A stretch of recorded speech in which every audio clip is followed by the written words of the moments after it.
This podcast is brought to you by the School of Advanced Study, University of London. All of our podcasts are available from our website, www.sas.ac.uk.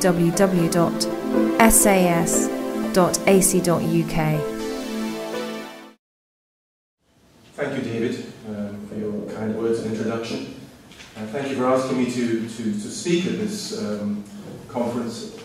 A couple of months ago I met one of my old teachers and we were reminiscing about things we had done and were hoping to do. And he asked me where I was, what I was doing, where I was working.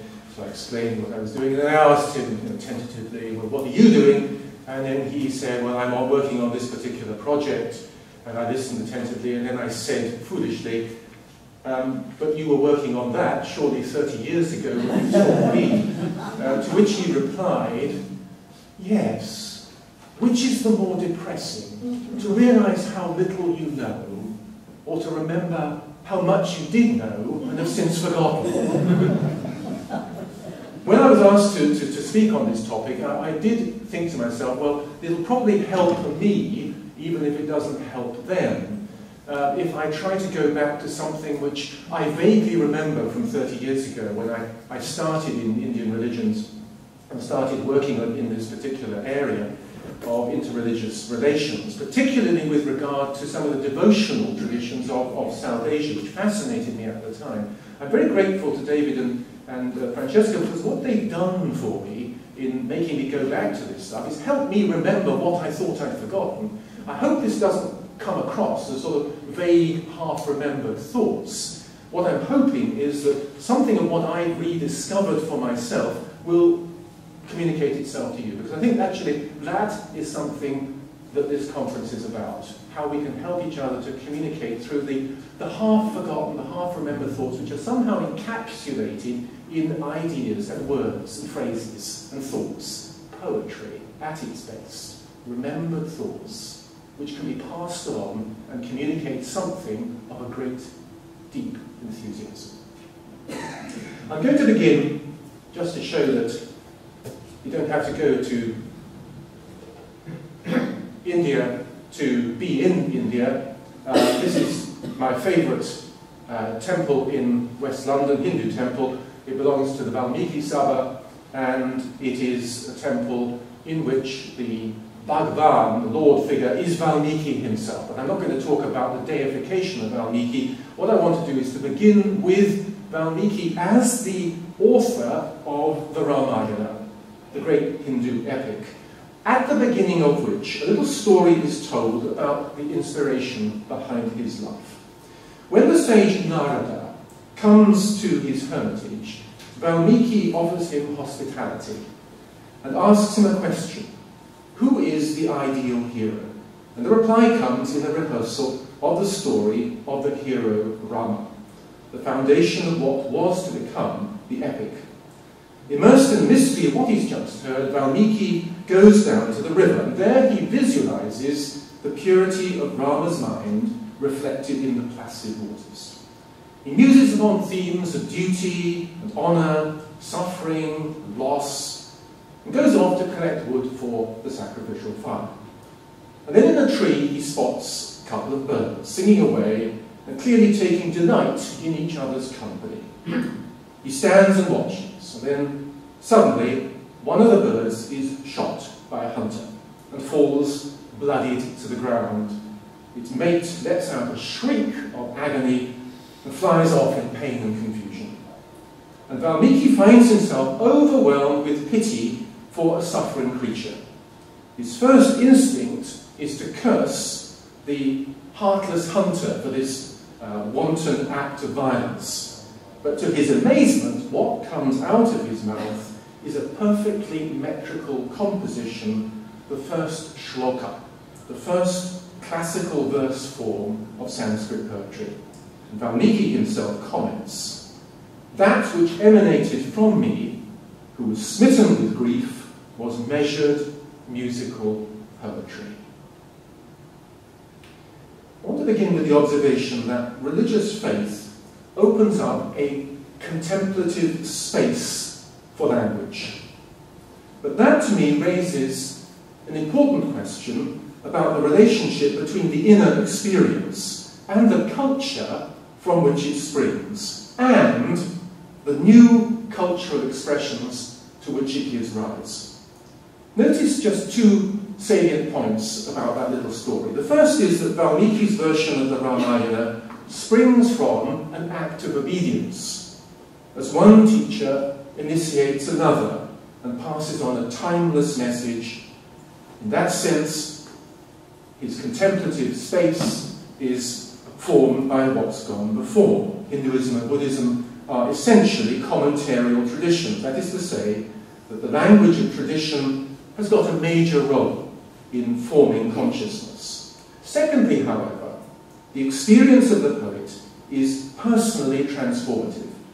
It is not that anger and grief are overcome, but that they awake a different way of seeing things, a different way of interpreting that tradition. The carefully crafted verse form with which Valmiki responds seems at first like an effort to transcend the encounter with the painfully particular. I suspect, however, that it's really quite the opposite. Not a withdrawal from, but a deeper entry into the constraints which are imposed by everyday phenomena.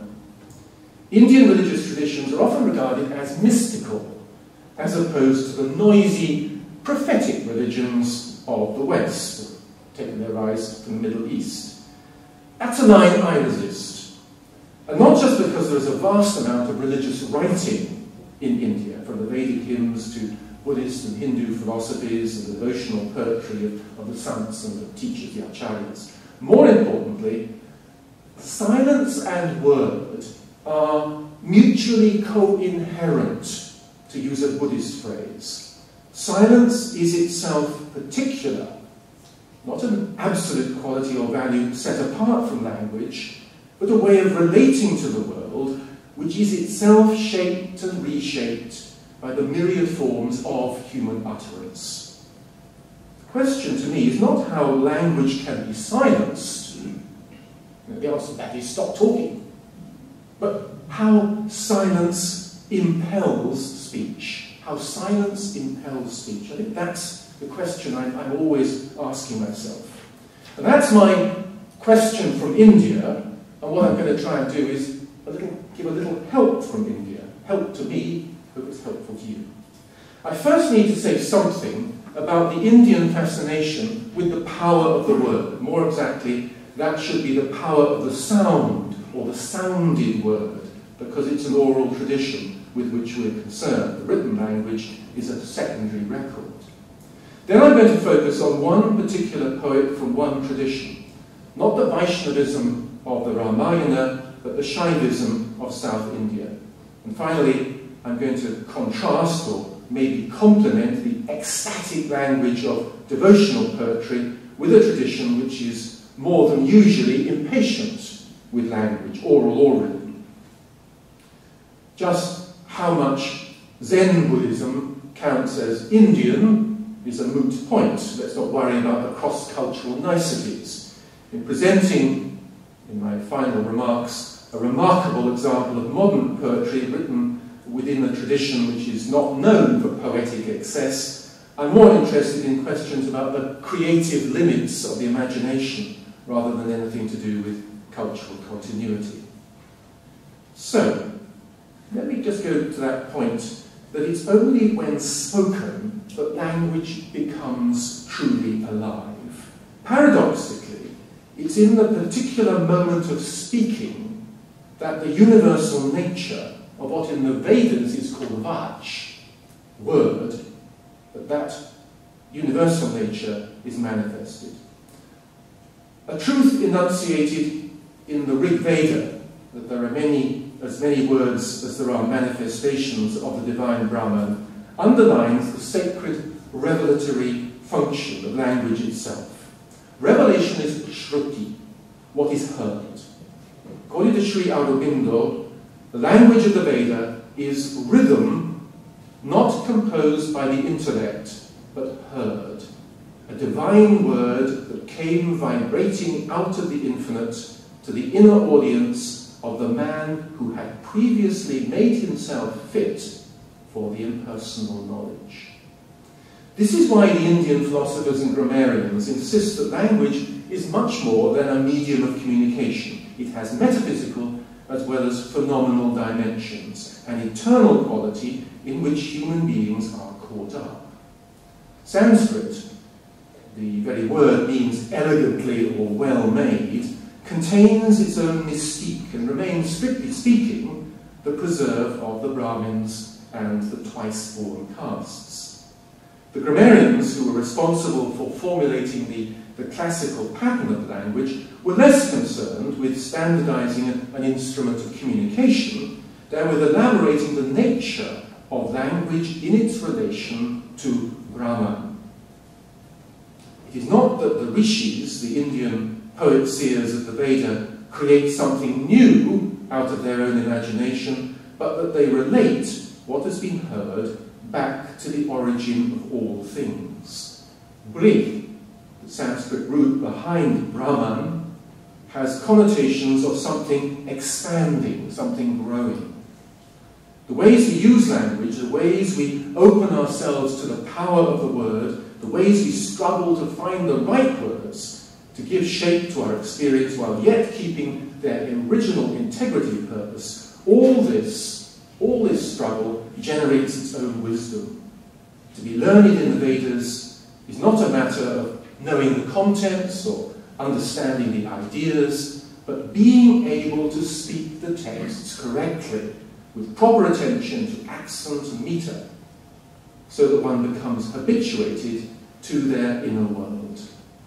Now that may sound fundamentalist to modern ears, as if the purity of the word has to be preserved at all costs. More exactly, the word is a performative utterance here, and what is at stake is the true performance of the word. How to speak its objective meaning, or artha, its purpose, A-R-T-H-A, artha, purpose, through the medium of particular phrases and words, or dvani, sound, D-H-V-A-N-I, dvani, sound or resonance. It's this relationship which is spelled out in what is called the Spota theory of language. Sorry for bombarding with bits of Sanskrit, but it's a lovely word, that Spota. S-P-H-O-T-A. The Sanskrit root is sput, something bursting out, the onomatopoeic term.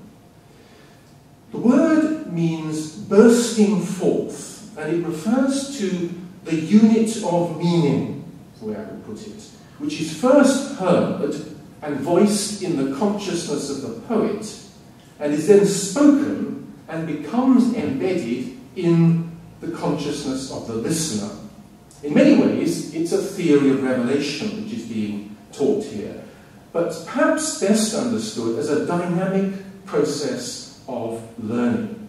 What is spoken and given form is already there. It's unmanifest, vaj. It's never exhausted by any form of expression, yet it's always being made manifest through sudden moments of insight. Something bursts into consciousness. It's there, insight. That results here, where we're talking about it, from the mental activity of the enlightened sage, piecing together a whole series of words and sounds. Now, the grammarians debate at great length the relationship between this transcendent vaj and the meaning-giving units of language which burst forth and are communicated to an audience. We're interested in the poets. The poets look, I think, in two directions. They have a responsibility both to the tradition from which they come, that's the Valmiki experience, and the living community to which they are also responsible, which they seek to inspire. They're passing on something of their own experience and have a responsibility to do precisely that. Now, put like that, as a sort of theory of communication, in which some original shared truth is mediated through words inspired by poetic insight, it sounds straightforward enough, albeit a trifle mechanical way of putting it. In practice, of course, the process by which vach is heard, differentiated into discrete sounds, spoken in such a way that meaning is heard and communicated, yet all the time remains vach, maintaining an essential unity. That's always extremely complex. So, let me introduce you, again, all too briefly, to another bit of Indian literary theory. Communication involves more than passing on the unit of meaning as if it's fixed. It's a matter of cultivating certain emotional resonances or moods, which can be said to carry meaning, or, to be more precise, to provoke a response. This is about provoking a response in the audience. Provoking a response which is more affective than it is purely cognitive. This is what the Sanskrit theorists know as rasa, lovely word, a word which originally means flavour and comes to refer to an aesthetically cultivated experience. Rasa is what you experience when you go into a temple like this. It's the sights and the sounds and the smells which assault all the senses. That is rasa. Classically, 8 rasas are listed. The erotic, the comic, the compassionate, the furious, the heroic, the fearful, the loathsome, and the marvellous, to which sometimes a more purely religious rasa is added, shanti, or the peaceful. In the first place, the aesthetic response depends on the skill of the poet, a quality of the imagination, a capacity to move the listener in a particular way. But to match the work of the poet, a reciprocal quality is needed in the listener, an appreciation of the conventions, the illusions, the symbols with which the poem is constructed. Norman Cutler, one of the great Tamil scholars of our time, calls rasa theory a psychology of the audience. A work of literature, he says, is deemed to be successful if and only if its audience achieves an experience of rasa, relish, taste for what's being said. The object of the exercise is to achieve an intimacy of communion between poet and audience. Ordinary, everyday, distracted awareness, what we experience of ourselves most of the time, is overcome not by some sort of withdrawal, setting up some yogic one-pointedness of concentration, withdrawing from the world, but by the mutual focusing on a set of emotions through which, to return to that spota metaphor, one is jolted into a sense of the whole. It does, however, take time and training to acquire the skill of attentive listening.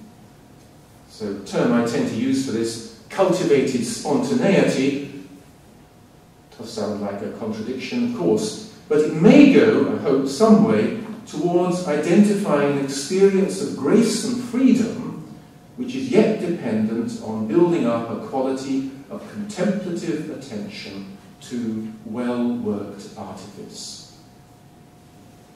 Now, the theory of language sketched out here gets fearfully complex, and in its various elaborations never quite manages to shake off an elitist tinge. It's easy to miss the central point. Learning takes place through the piecing together of discrete units of meaning, like Valmiki's little verse that we began with, which build together towards ultimate unity. As each unit bursts forth, it communicates something of its inner meaning by touching emotions and sounding resonances. That by way of summary so far. Theory becomes a little more accessible when we switch from the Sanskritic mode of thinking, Sanskrit theory, to one of the local vernaculars. Now, here, I don't intend to get into the anthropological niceties of how the great, or the Brahmanical tradition, relates to the little, the local traditions found in village and temple throughout India. Hinduism is a wonderful anarchic amalgam of those two dimensions, and no straightforward account of how the proliferating forms of Bhakti sectarianism can be made to fit easily into the authoritative Vedic tradition is possible. Nevertheless, certain principles and themes do run through all the sects and the schools of Hinduism and inform the implicit, if not explicit, ways of reading, praying, and performing sacred texts. All I want to show in what follows is something of how the broad instincts and ideas behind the poetic culture of rasa work themselves out through one of the most popular Bhakti movements, that associated with the god Shiva in the Tamil land of South India. Bhakti comes from the Sanskrit word bhaj, root bhaj, to divide, to apportion, to share. It's the spirituality of devotion, of participation in the love of God. There are many ways in which the relationship between the devotee and the god is expressed, sometimes in terms of the loyalty of friends, sometimes as a tender care between dependents, sometimes as an emotional, even crazed desire for the beloved. However expressed, this is always God's initiative to establish a circle of desire which draws devotees out of the world towards the transcendent and returns them again into the world, their emotions transformed and heightened. It's what I would call a movement of connection, trying to put people in touch with each other and with God, with the grace of God. There are two great schools of Tamil Bhakti, one of which is centered around the Vaishnava Alvars, A-L-V-A-R, Alvar, and the Shaiva Nayanas, N-A-Y-A-N-A-R. The Alvars are immersed, that's what the word means, in devotion to Vishnu, and are usually listed as 12 in number. The Nayanas, or leaders, are a more fluid category. More than 60 of them are listed, of whom 4 predominate. Strictly speaking, the 4th is not one of the designated group. In practice, he's the most popular, and it is for this reason I've chosen to focus on him. This is, there we are, Manikavachaka, and the text for which he's mainly known is the Tiruvachakam, the sacred or holy word, which is a collection of 51 poems varying in length from a few verses of ecstatic praise to much longer and more complex lyrics which chart the progress of the soul through ever more intense stages of religious experience. These poems from the 9th century are still read, more exactly sung, throughout the land of Tamil Nadu, in house and temple alike. According to the tradition, Manikavachaka was born in a village near Madurai, and in his youth served as minister to the king. On a mission to the port of Peruntarai, he encounters a guru, who just turns out to be the god Shiva. He pleads to be accepted as a pupil, and then gives over to the guru a treasure, which has been entrusted to him by the king for the purpose of buying horses. The king, unsurprisingly, is not impressed, and demands restitution from his erstwhile minister. All is resolved in due course, when Manikavachaka's pleas to the guru, Shiva, are heard, and the enraged king is mollified. Our hero dedicates himself to the service of Shiva and begins a wandering career in which he confronts and defeats Buddhist and Jain teachers in debate and dedicates himself to composing hymns in praise of the god.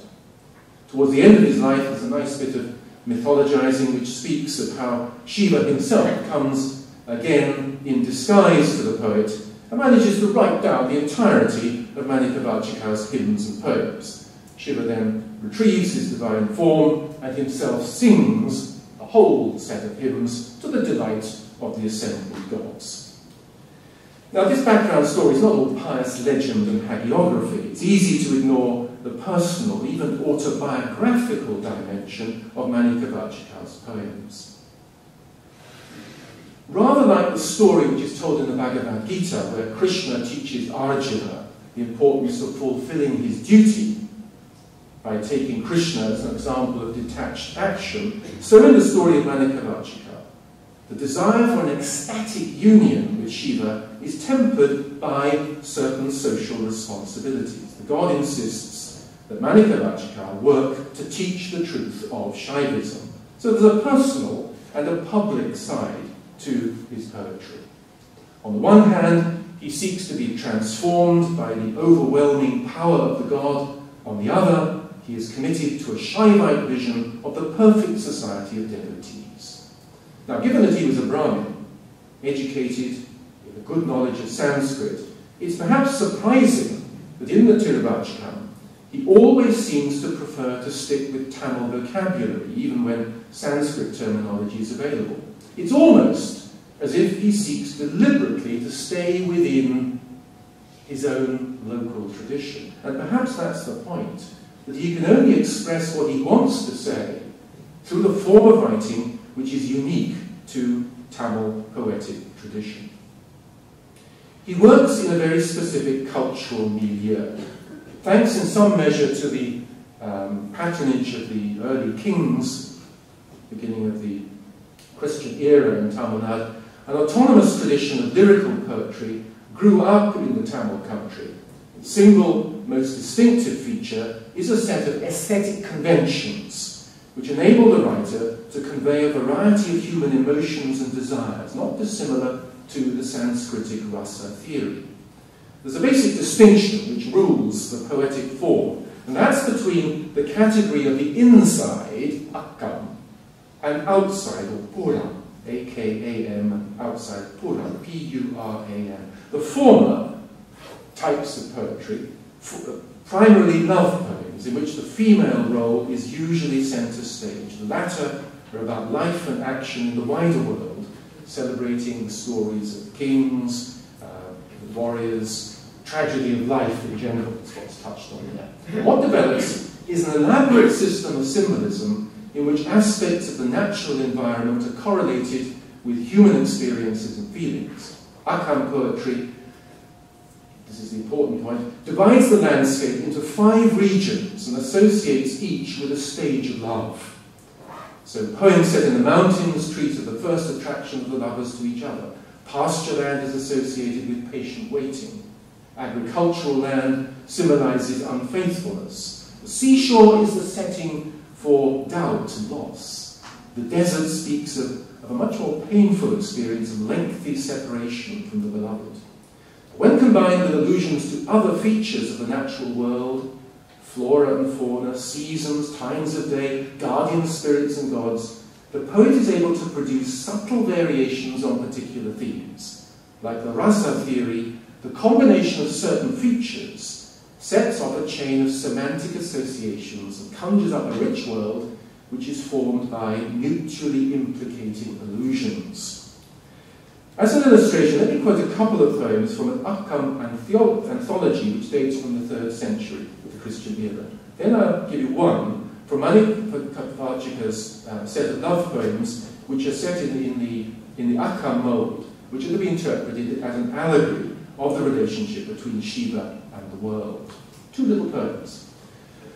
Bigger than earth, certainly, higher than the sky, more unfathomable than the waters, is this love for this man of the mountain slopes, where bees make rich honey from the flowers of the korinchi that has such black stalks.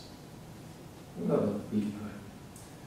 The woman I longed for and stayed with has hair that bees swoop down on. It is well arranged and wavy like fine black sand in ripples on the long beach of the prospering Urantai town. It is cool and fragrant. The image of the mountain in the first poem speaks of the first attraction of lovers. The bees collecting honey from the flower evoke their growing relationship. Something of the same imagery is used in the second poem, where the lover is delighting in the beauty of the hair of the beloved. Here she is compared to the great city, which is a move typical of Tamil poetry, which is pervaded by a profound sense of the sacred power at the heart of the land. particularly in human relations of all kinds. Now, Manikavachika uses these conventions of classical poetry to speak of something more overtly religious, his own love affair with the god. O bee, in your vast fields, are the lilies as sweet as the mouth of this girl, whose waist is so frail it suffers like people who don't sing of Tilai and its Ambalam, its courts, home of the Lord adorned with a snake, who melts the bones of his devotees, who worship him with hands joined in prayer. Cutler, a commentary on this poem, notes that the skeleton of Manikavachika's poem builds on its classical predecessor, but takes it in another direction. The allusion to fields makes the point that what the poet endures is a period of patient waiting, which follows after the immediacy of first falling in love. The very complexity and ambivalence of human experience is what Manikavachika seeks to communicate. The phenomena of nature are what they are, sweet yet frail, like the play of emotions. What the poet then does is use these highly stylized conventions to explore the many dimensions of his own experience as a bhakta, a devotee, and to commend to his audience something of his own life of participation in the divine mystery.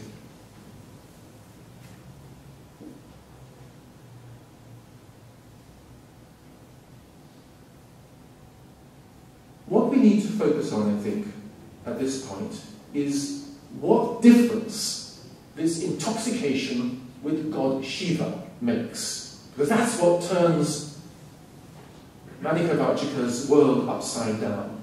And that's what he's trying to express. And these are the words that he's trying to use to express something of his own experience, of his life turned upside down.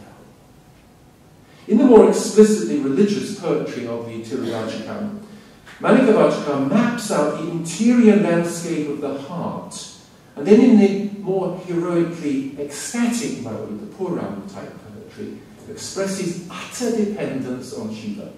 He takes pride in knowing that this god, hidden from all other gods, has appeared to him. And one little example. O Lord Shiva, who severed my births, you dwell right here in southern Peruntarai, his hometown, where the celestial ones can't know you.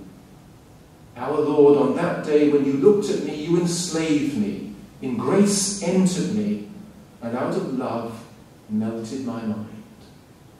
The poet seeks to comprehend this mystery of a grace which enslaves and melts the creature through constant reference back to the phenomenal world. The elaborate system of literary conventions from early Tamil anthologies, it's muted here, but it's turned towards a more overtly religious purpose, in which Manikavachika uses natural description, natural experiences, to heighten the sense of the God who enters deeply into creation. And so we find, I'll give you one example, the imagery of the clouds and rain of the monsoon pressed into service to express the majesty of the equally awesome transformation which the God effects in the heart of the devotee. That ancient sea of highest bliss appeared as a great black cloud, ascending the hill of beautiful, holy Paruntarai, with sacred lightning gleaming, unfolding in every direction, so that the bright snake, the bondage of the five senses, slithered away in retreat, so that the cruel, afflicting, intense heat of summer goes into hiding, so that the thriving, beautiful Tongri flower shines in gleaming splendour. Into a great celestial river, the deluge gushed, rose up and whirled in great eddies of joy. It thundered, beat and dashed against the high bank of our bondage, rose up and uprooted the great tree of our twofold deeds, which had flourished with fruit for birth after birth.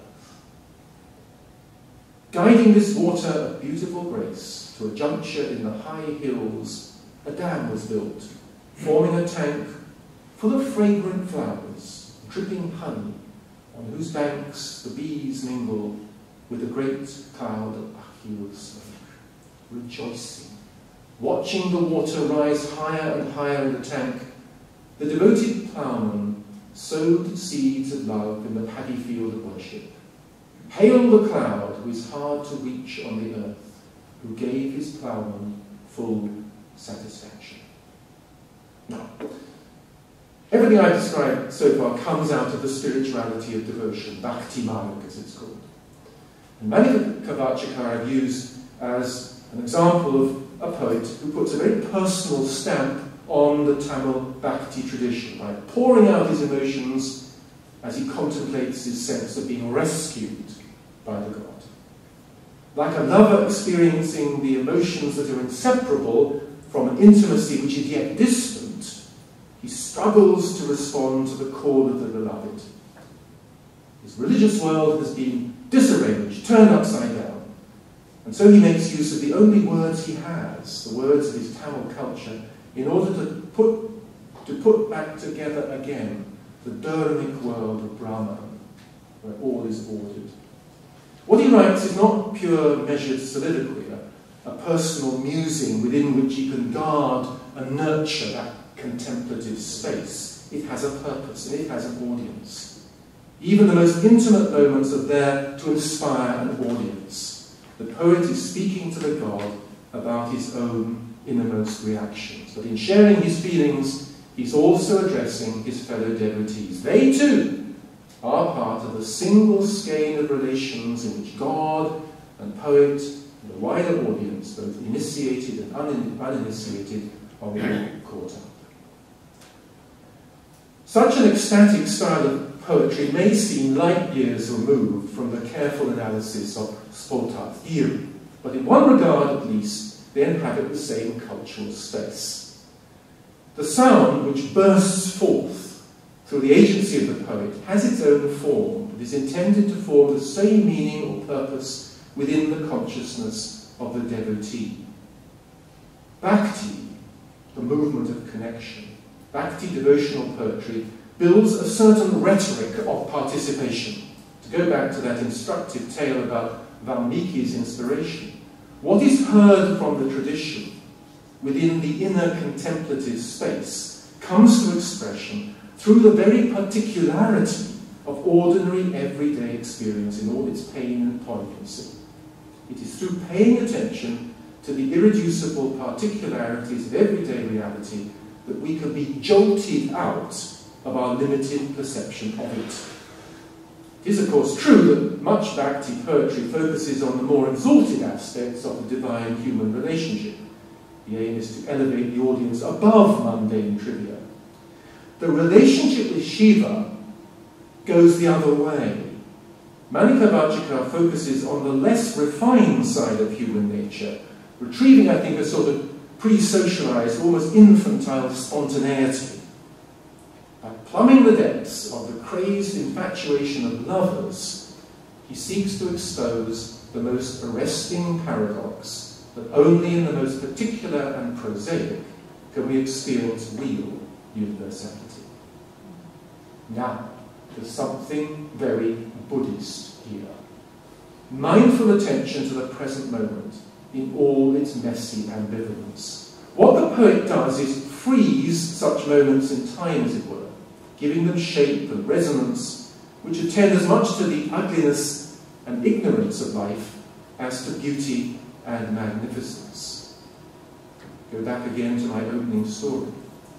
Like the Buddhist meditating on the Four Noble Truths, suffering, the cause of suffering, the end of suffering, and the way to achieve that ending, the Noble Eightfold Path, Valmiki is sensitized to the pathos of the wanton destruction of life. The poet draws attention to the universal significance of the particular, not by refusing every attempt at articulation, but by engaging in the artifice of language. The Buddhist, of course, is suspicious of the sheer power of the word, how even the most venerable of words can become mere rhetoric, an uncritical and unscrupulous manipulation of the minds and hearts of the audience. But that is precisely not to set them apart. Silence and word, I said earlier, are mutually co-inherents. There is another side to the silent sage which correlates with the arta, the purposive intent of the poet. The fully enlightened one is the compassionate teacher, with the skill in means to communicate the Buddha Dharma to a variety of hearers.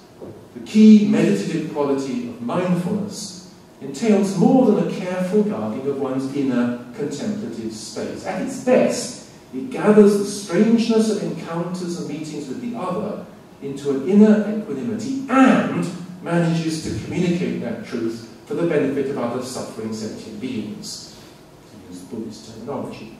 It's instructive, therefore, to ponder the example of a Buddhist who has learned to use words and poetry as a way to enlighten.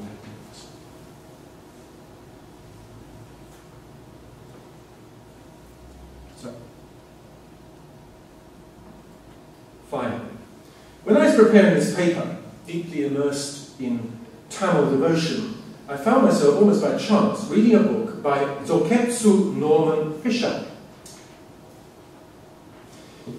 an American Zen Roshi in the Shunryu Suzuki lineage, was born into a Jewish family in 1946, a poet and a teacher at the Zen Center in San Francisco, and a contributor to interreligious relations for many years. Opening to You is a little book published in 2002, and it's a collection of translations. He calls them versions of the Psalms, which were inspired by time spent at Gethsemane Abbey, the Cistercian monastery in Kentucky, home of Thomas Merton, of course. Fisher had grown up chanting the Psalms, but only in the monastic choir did he pay attention to what the texts were actually saying. He says he was struck by the violence, passion, and bitterness they expressed. To some extent, the collection is a way of coming to terms with his own religious background, an exploration of the inner affinities of two very different traditions. But it's also, I think, an acknowledgement that Buddhism is constantly adapting and changing as its deepest message seeks to find a home in different cultures. Words from an ancient tradition of Judaism, which still hold something of Fisher's religious sensibility, go on resonating and touching something in him which is, of course, deeply human, evoking, we might say, a set of typically Judeo-Christian razas, resonances, which yet have a universal reach.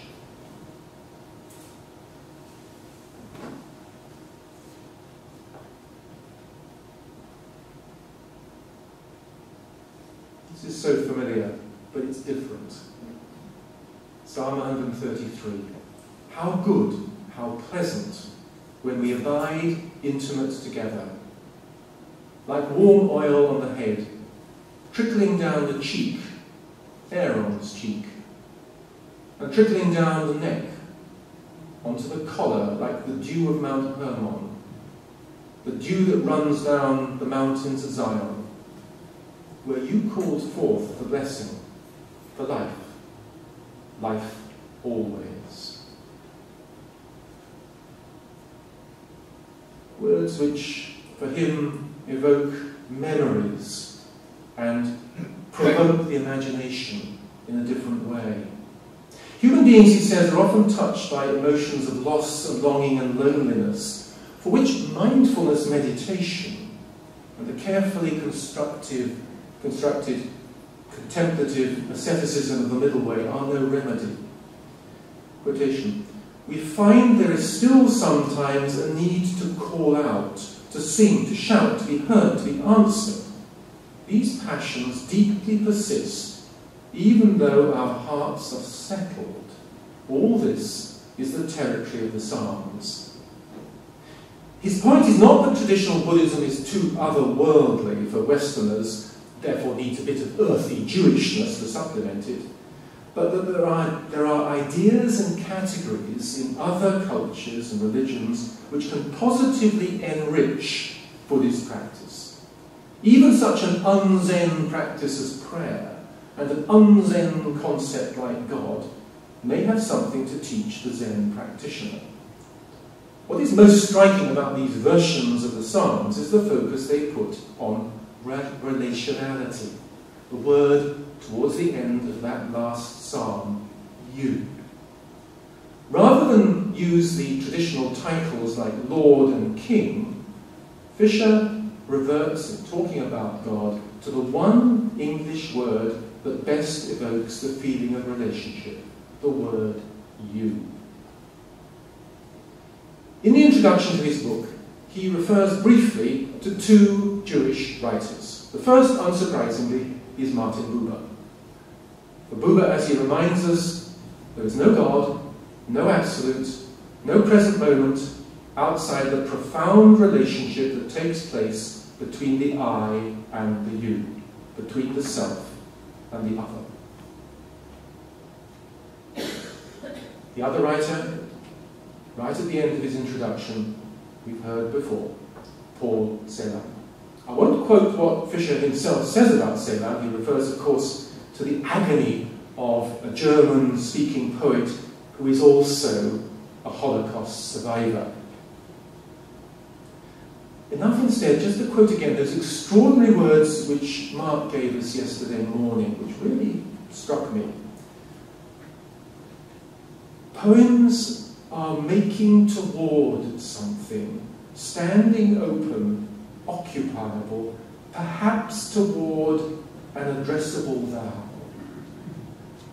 When I heard those words yesterday, it was the perhaps which most struck me, a Zen-like reticence.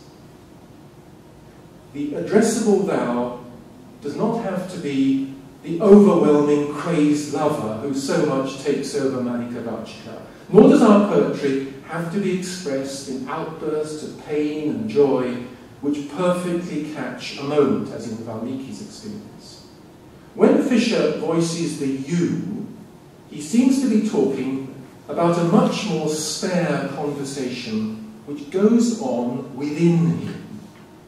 It's not that he's reducing the emotional excesses of the text to a more acceptable Buddhist level, but precisely the opposite, recognizing and seeking to savor the depths of feeling from which they come. Mindfulness, the heart of Buddhist meditative practice, is not a withdrawal into the contemplative space, nor is it a sort of empiricism which stands silently apart from a series of fleeting phenomena. Rather like Bhakti devotionalism, but in its own way, it describes a movement of connection, drawing together a skein or network of relations. By linking together every discrete experience, every manifestation of you, even the most unpleasant and unwanted, one learns to overcome that self-referential I. This particular Buddhist, of course, comes from a Jewish world. His life is soaked in the thought forms of one particular ancient tradition and comes alive through its contact with another. To that extent, he's unusual. On the other hand, the overlaying of cultures, words which resonate across religious worlds, is by no means limited to a few spiritual eccentrics.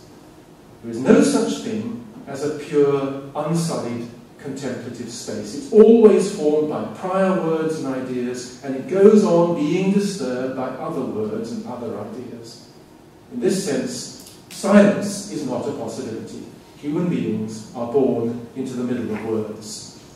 It is the address of the other, calling you, which interrupts, disarranges, and by being spoken and named, painfully rearranges the flow of language. Let me finish with just one poem from Fisher's collection. When the sound you is voiced, the Jew or Christian will hear a stark yet powerful rendition of a familiar dialogue with the God who calls. For the Buddhist, these are strange words, which appear to trespass into the unfamiliar world of theism. They do, however, betray a very Buddhist austerity, a cutting away of everything unnecessary to the expression of a more interpersonal and interior dialogue in which is mirrored the interrelatedness of all things.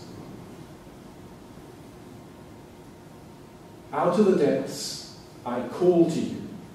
Listen to my voice. Be attentive to my supplicating voice. If you tallied errors, who would survive the count? But you forgive, you forbear everything. And this is the wonder and dread.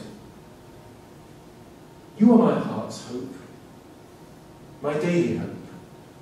And my ears long to hear your words. My heart waits quiet in hope for you, more than they who watch for sunrise hope for a new morning.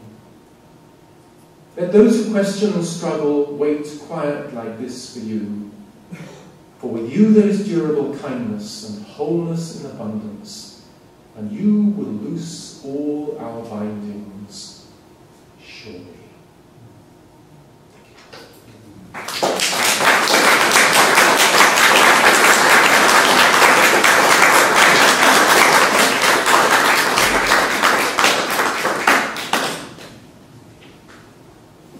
Thank you, Michael.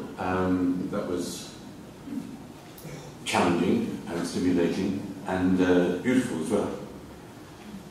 So, if we, suppose we're not, strictly speaking, intermingling words and silence, we're just having words at the moment. But if anyone would like to make a comment or ask any questions, please do. We have a roving mic here.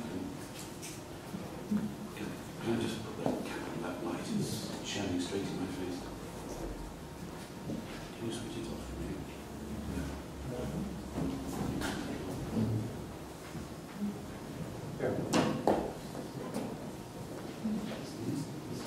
It's gone, is that?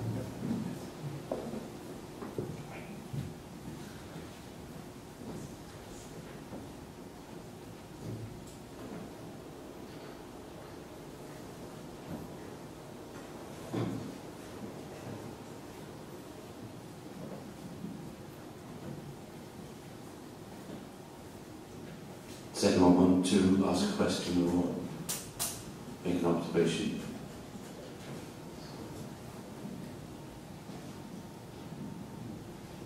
Thank you so much for that absolutely superb talk.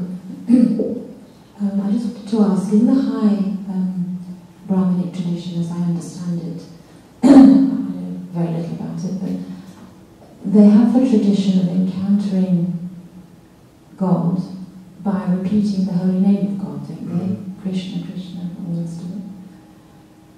In the I-thou relationship within the Bhakti relationship, in the local ones, do they have that same repetition of the holy name of God? Comment? Yeah. Thank you.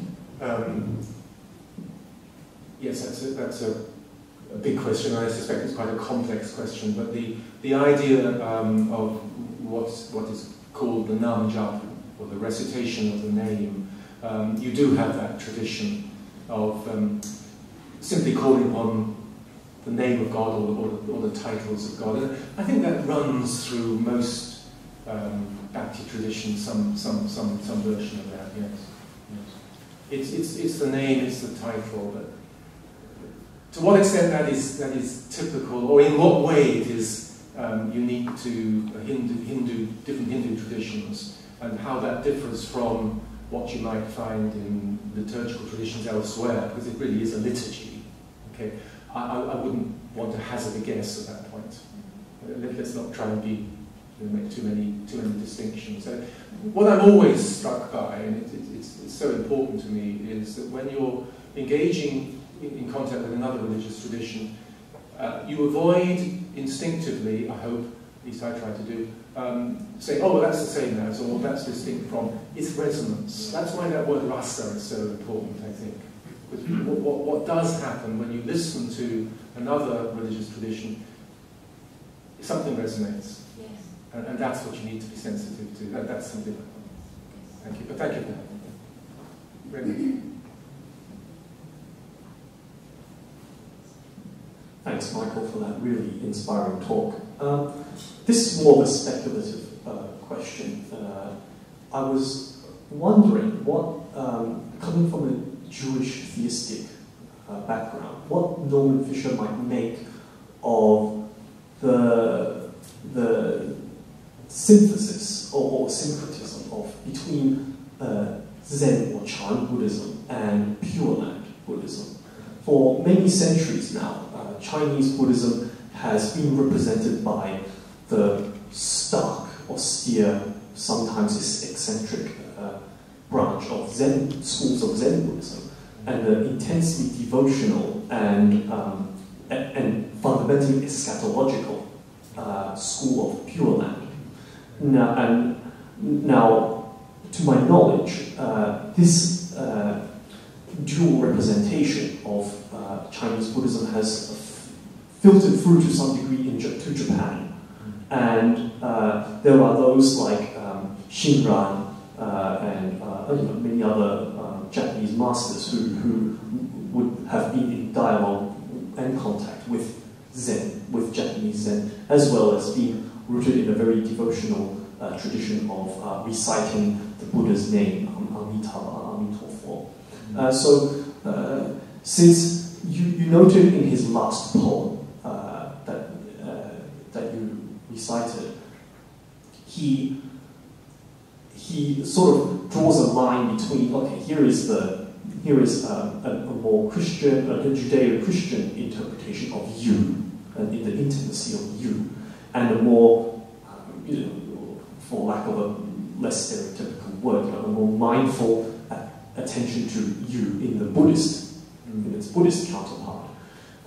What do you think Norman would make of this ecumenical dialogue that has been going on for quite some time between Zen and Pure Land, and how might that inform any future developments between poetry that can be that can bring together both the Christian, Jewish, and Buddhist traditions? Well, I feel like saying ask Norman. I don't know is the answer to that, but I think you raise a very interesting and important point. But what intrigued me about the poems was the way that he just used you all the way through. And I kept saying to myself, how does that sound within a very stark, spare tradition, like traditional Zen as it has been transported into the West? Now, traditional Zen as we have it in the West, for the most part, is associated, and I know people have done it myself, who do traditional Zen practice. And it tends to be the Soto tradition, so it's sitting, sitting, sitting. My friend who I used to sit with years ago used to talk hard sitting, Michael, hard sitting. So you think, well, is there nothing else to life apart from hard sitting? Well, there are all sorts of other things, and trying to develop a Christian engagement with that type of hard sitting, okay, did allow for a very simple, very stark, very spare introduction of keywords, I mean, like that banana jump, that fitted perfectly. I think what we're noticing now is much more of a focus, as you say, on a different and rather richer type of Chan and Zen tradition, which has been formed by all sorts of other things. I suspect, but I don't know, I'd like to talk to him about it, that Fischer is himself very much aware of that. There's a very brief introduction here. This is just a set of poems. He doesn't give you much speculative commentary. I'm simply guessing. When I read that stuff, that's how I reacted. And this is the reaction of a Catholic priest, all right, who's stuck in the middle of Manikavachkar's ecstatic stuff, and I suddenly read this, and that's my reaction to it. So that's simply the story behind it. Thank you for the comment. The answer is I don't know.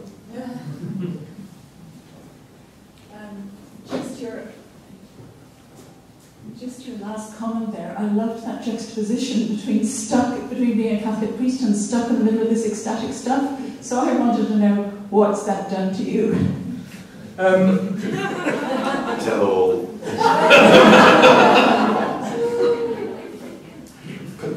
Confession. How long do we have? How long do we have? Yeah. I'm fascinated by devotional spirituality, because I think it's the one which is probably least understood, particularly in Catholic Christian traditions. I think it's something which has been lost. And I'm not going to spend the rest of my life trying to investigate devotional spirituality, but whenever I get back to this sort of thing, richly, intensely devotional love poetry, which we don't have a great deal of in the mainstream Western Christian tradition. Where is it? The Song of Songs. There isn't a lot.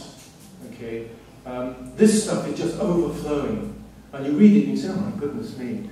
Now it's going crazy, almost literally crazy, because he's talking about the crazed God that takes him over, and there comes a point where you say, "Well, I can't go along with that. I can't respond to that." But there is some sort of resonance I still find in the idea of somebody who faces up to the fact that his world has been shattered, and what he has to do is put it back together again, and the only way he can do that is through the words of the tradition that he's got around him.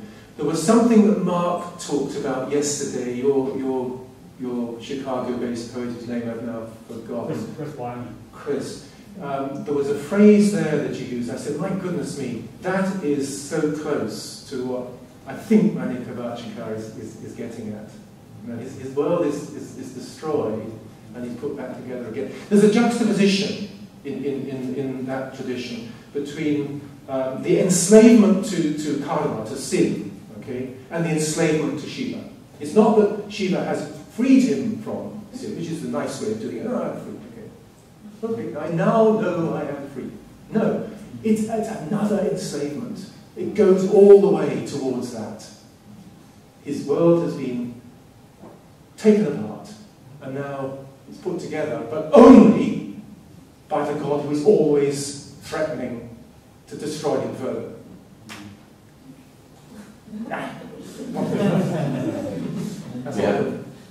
We have time for one more question, I think. No? Yes.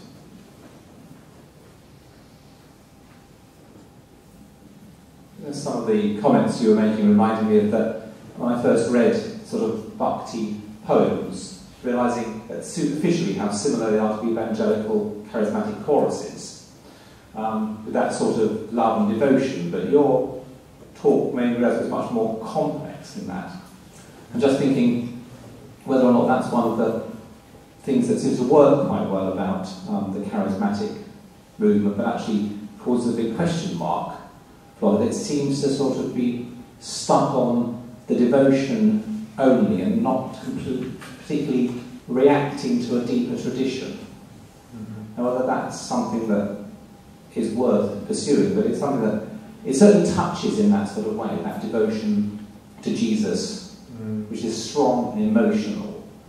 But there seems to be a lot of complexities missing. Yeah. That's right, and I think that's why it's important to set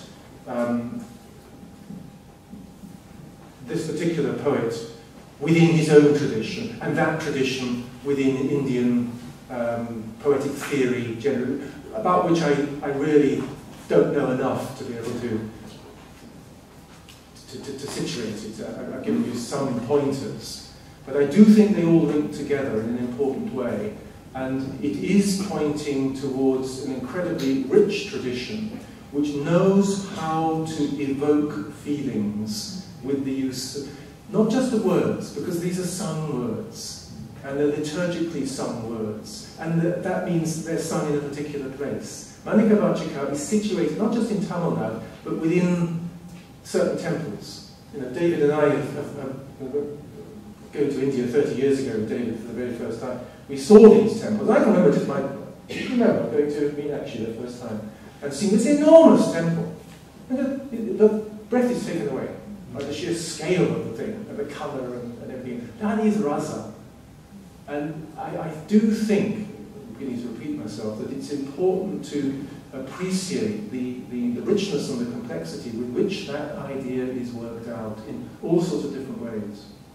And it's something to do with putting people in touch with the power, theme for our conference, the power of the word to transform, to take over, yes.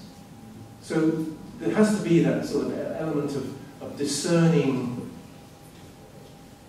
regard for what the word can actually do to you. And I think it's that discernment which goes into the careful categorizing of all the different forms. It's actually quite controlled in its own way.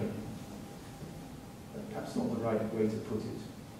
But it's about the way in which people recognize the grace of God is there and can be evoked and manifested in any number of different ways. And you have to find a way of using whatever tools, if I can put it like that, to do that evoking of the quality of this overarching vach, logos, word, in which we are all held. Making it real for the individual. I think that's what it's about.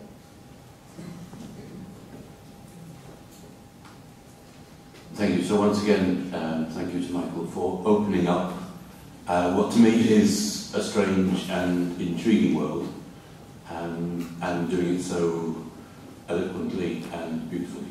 Thank you.